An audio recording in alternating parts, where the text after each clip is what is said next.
নমস্কাৰ। অসমবাসীৰ হিয়া আমঠু সংগীত শিল্পী জুবিন গাৰ্গৰ আকস্মিক বিয়োগত আমি ৰেডিঅ' লখিমপুৰ পৰিয়ালে গভীৰ শ্ৰদ্ধাঞ্জলি জ্ঞাপন কৰি আৰম্ভ কৰিছোঁ আজিৰ অনুষ্ঠান। এতিয়া আগবঢ়োৱা হৈছে লখিমপুৰৰ বাতৰি। নমস্কাৰ। লখিমপুৰৰ বাতৰি হাতত লৈ ষ্টুডিঅ'ত এয়া মই নীলাক্ষী চান্দিল্য। এক অকল্পনীয়, অবিশ্বাস্য, অনাকাংক্ষিত। অসমবাসীৰ হিয়াৰ আমঠু জুবিন গাৰ্গ নোহোৱা হোৱাৰ খবৰ যেন মানি ল'ব পৰা নাই অসমবাসীয়ে। প্ৰতিটো প্ৰজন্মক সংগীতৰ অমিয়া যাদুৰে মোহাচ্ছন্ন কৰা জুবিন গাৰ্গৰ আজি আকস্মিক বিয়োগে ৰাজ্যখনত শোকৰ বন্যা বোৱাইছে। ছিংগাপুৰৰ সাগৰত আজি সাঁতোৰাৰ সময়ত হঠাৎ অসুস্থ হৈ পৰে আৰু ততালিকে ছিংগাপুৰৰ হস্পিটেলত তেওঁক ভৰ্তি কৰা হয়। চিকিৎসকসকলে জুবিন গাৰ্গক বচাবলৈ কৰা সকলো চেষ্টা ব্যৰ্থ হ'ল। ভাৰতীয় সময় অনুসৰি দিনৰ 2:45 ছিংগাপুৰৰ চিকিৎসকে জুবিন গাৰ্গক মৃত ঘোষণা কৰে। কেইবাটাও দশক জুৰি অসমৰ সংগীত জগতত অপ্ৰতিদ্বন্দ্বী শিল্পী হিচাপে পৰিচিতি থকা শিল্পীগৰাকীয়ে ভাৰতবৰ্ষৰ বিভিন্ন ভাষাত গীত পৰিৱেশন কৰি অসমীয়াৰ উপৰি দেশৰ সংগীত ক্ষেত্ৰখন সমৃদ্ধ কৰিছে।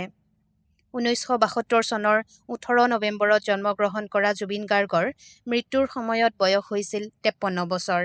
আমাৰ হিয়াৰ আমঠু জুবিন গাৰ্গ আৰু নাই বোলা খবৰটি দিবলৈ মই অপাৰগ।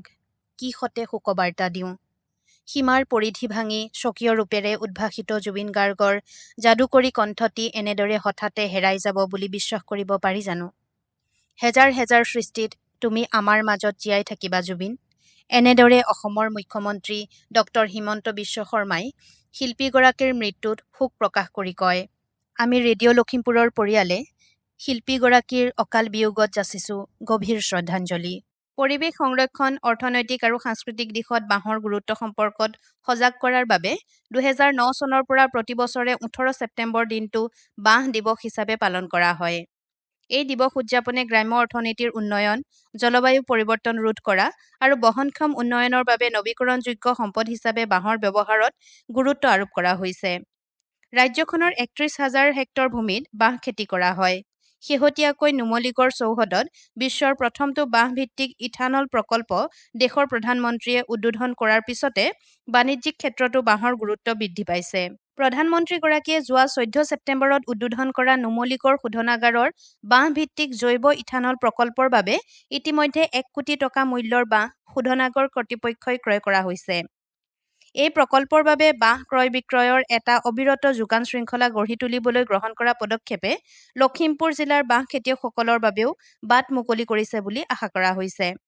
কাইলৈৰ পৰা লখিমপুৰৰ পৰা নিয়মীয়াকৈ প্ৰকাশ পাব সাদিনীয়া নাট্যবাৰ্তা। ৰাজ্যখনৰ বিভিন্ন প্ৰান্তৰ নাটকৰ বাতৰি, নাট্য আলোচনা, নাটক আদি সামৰি পূৰ্বৰ দৰে ডিজিটেল মাধ্যমত কাকতখনি প্ৰতি শনিবাৰে প্ৰকাশ পাব। 2 টকা মূল্যৰ কাকতখনি প্ৰাৰম্ভিক অৱস্থাত 104 টকা 52টা সপ্তাহৰ বাবে দি বছৰেকীয়া গ্ৰাহকভুক্তিৰে পাঠকসকলে অধ্যয়নৰ সুবিধা লাভ কৰিব পাৰিব। নাট্য পৰিষদ অসমে প্ৰকাশ কৰা কাকতখনৰ 49 সংখ্যাটি কাইলৈ প্ৰকাশ পাব। নতুন পাঠকসকলে কাকতখনি নিয়মীয়াকৈ পাবৰ বাবে 78961-46588 নম্বৰলৈ মেছেজ কৰি যোগাযোগ কৰিব পাৰে। উল্লেখ্য যে প্ৰথম অৱস্থাত নাট্যালোচনী, নাট্যচিন্তন আৰু তাৰ পৰৱৰ্তী পৰ্যায়ত প্ৰকাশ পোৱা সাদিনীয়া নাট্যবাৰ্তালৈ পঢ়ুৱৈসকলে আগবঢ়োৱা সঁহাৰি আছিল অভূতপূৰ্ব। লখিমপুৰ আইন সেৱা প্ৰাধিকৰণে কালি জিলা প্ৰশাসনৰ সহযোগত জিলাখনৰ পানীন্দ্ৰ বিদ্যালয়ত বাল্য বিবাহ সন্দৰ্ভত এখন সজাগতা সভা অনুষ্ঠিত কৰে।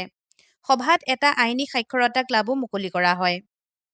লখিমপুৰ জিলাৰ লীলাবাৰী বিমানবন্দৰত যোৱা 17 ছেপ্টেম্বৰত যাত্ৰী সেৱা দিৱস পালন কৰা হয়। যাত্ৰী সেৱা দিৱসৰ সৈতে সংগতি ৰাখি বুধবাৰে বৃক্ষৰোপণ, বিহু নৃত্য পৰিৱেশন, স্বাস্থ্য পৰীক্ষা, ৰক্তদান শিবিৰ আদি কাৰ্যসূচী ৰূপায়ণৰ লগতে সেইদিনা যাত্ৰীসকলক চন্দনৰ তিলক আৰু একোখনকৈ ফুলাম গামোচাৰে আদৰণি জনোৱা হয়। শেহতীয়াকৈ লীলাবাৰী বিমানবন্দৰত কিডছ প্লেয়িং জোন, স্থানীয় আত্মসহায়ক গোটে তেওঁলোকৰ উৎপাদিত সামগ্ৰী বিক্ৰীৰ বাবে কৰা এক ব্যৱস্থা, বুক লাইব্ৰেৰীৰ সংযোজন আদি দিশসমূহে এক নতুনত্ব প্ৰদান কৰিছে বুলি প্ৰকাশ কৰিব পাৰি। যাত্ৰী সেৱা দিৱসৰ দিনটোত নতুনকৈ আগবঢ়োৱা এনেধৰণৰ কেতবোৰ সুবিধাৰ কথা বিমানবন্দৰ কৰ্তৃপক্ষই অৱগত কৰে। ঢকুৱাখনাৰ মাজজালভাৰীৰ ১৪ প্ৰসংগীয়া মহাপুৰুষীয়া নামঘৰ বাকৰিত ১৯৫ বছৰীয়া পৰম্পৰাৰে যোৱা ১৫ ছেপ্টেম্বৰত খৰা বৰুৱা ভাওনা প্ৰদৰ্শিত হয়। শ্ৰীকৃষ্ণৰ জন্মাষ্টমীৰ পিছদিনা সন্ধিয়া আধ্যাত্মিক পৰম্পৰাৰে আয়োজন কৰা নন্দোৎসৱৰ বোকা ভাওনাৰ আগে আগে কংস অনুগত দৈত্যসকলক ধৰি চুলি দাড়ি কটাই খৰা কৰি লৈ প্ৰতীকীভাৱে বধ কৰি শান্তি স্থাপন কৰাৰ অভিনয়ে হ'ল খৰা বৰুৱা ভাওনা।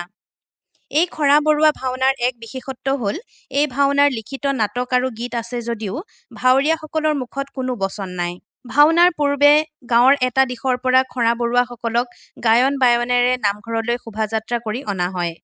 ঢকুৱাখানাৰ পৰা আমাৰ লখিমপুৰৰ বাতৰিৰ সংবাদদাতাই জনোৱা মতে ১৫ ছেপ্টেম্বৰত মাজজালভাৰীৰ ১৪ প্ৰসংগীয়া মহাপুৰুষীয়া নামঘৰৰ বাকৰিত উদুলি মুদুলি পৰিৱেশৰ মাজেৰে খৰা বৰুৱা ভাওনা প্ৰদৰ্শিত হয়। শ্ৰোতাসকলক জনাওঁ যে আমাৰ লখিমপুৰৰ বাতৰি একে নামেৰে থকা ইউটিউব চেনেল আৰু ফেচবুক পেজ ৰেডিঅ' লখিমপুৰৰ জৰিয়তে শুনিব পাৰিব। নিয়মীয়াকৈ বাতৰিসমূহ শুনি থাকিবলৈ ফেচবুক পেজটি ফ'ল' নাইবা লাইক আৰু ইউটিউব চেনেলটি ছাবস্ক্ৰাইব কৰিব। আমাৰ আজিৰ নিশাৰ লখিমপুৰৰ বাতৰি ইমানতে অন্ত পৰিল। পৰৱৰ্তী বাতৰি প্ৰচাৰ হ'ব কাইলৈ নিশা ৮ বজাত। নমস্কাৰ।